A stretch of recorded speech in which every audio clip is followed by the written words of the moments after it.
To commemorate the 20th anniversary of bioconjugate chemistry, we sat down with Claude Meares, editor-in-chief, and Peter Center, senior editor, to reflect on the growth of the journal and the field. To someone who's not familiar with bioconjugate chemistry, how would you describe this type of chemical science? Well, it involves a certain amount of synthetic chemistry, using technology that's not purely chemical technology. Often there's a fair amount of biology, molecular biology, involved in preparing a product that has more than one function. That's really the driving force for everything we do. Can you tell us about the key areas of research that bioconjugate chemistry covers? Well, it's an interesting question because when the journal first began, bioconjugate chemistry was really in its infancy. And so the initial areas of research that were begun with the journal involved developing new types of reagents and technologies that allowed bifunctional molecules to be produced. But since then, I think the technology has become quite a bit more sophisticated, and the emphasis is not so much on the particular aspects of joining two molecules of interest, but on the types of biological activities that those molecules have. What are some of the up-and-coming subtopics of bioconjugate chemistry that you see on the horizon in the coming years? Well, one of the things that we're doing right now is to emphasize a little bit more the review articles for the journal. So we've been getting a lot of really interesting review articles that have featured areas of research that are very important. We've had review articles on how to get things past the blood-brain barrier. We've had review articles on different types of testing systems to evaluate the activity of new types of molecules. And I think that we've also had a number of review articles on imaging technologies. These are all areas that I think the journal will be focusing more attention on in the future. Yeah, and I would only add that I've become very humble in watching the manuscripts submitted to the journal in my inability to predict what we're going to see, because some things just sort of come out of nowhere and become wonderful all by themselves. I think things like native ligation, things like other enzymatically mediated conjugation chemistries, which really started off somewhere in biology and suddenly got a focused application in bioconjugate chemistry, lead me to think that the really big ones we're not going to be able to predict. We can see the evolution of some of these methods, but I look forward to the surprises. Claude, many chemists know of your work with bifunctional chelating agents. Can you explain the impact of these agents?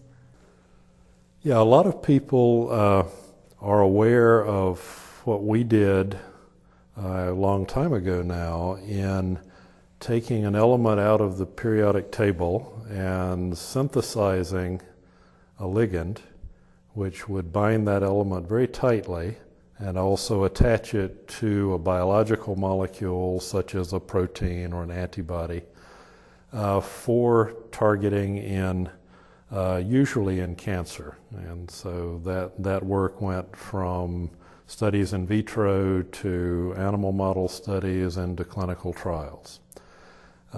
Those molecules and those techniques have stood the test of time. They're still in use now. They're still a very important part of research in a number of areas. There's other uses for elements in the periodic table, and one of my favorite ones is an iron chelate that we call PHEBABE that we use to basically chop up proteins or nucleic acids, and it will also do other molecules, so that we can put the pieces back together and figure out what the original structure was. Peter, what are your scientific interests? The most recent area that I've been involved with is is the use of monoclonal antibodies for drug delivery. And it's an area that was around quite a long time ago, but it's only been in the last few years that significant progress in the field has been made.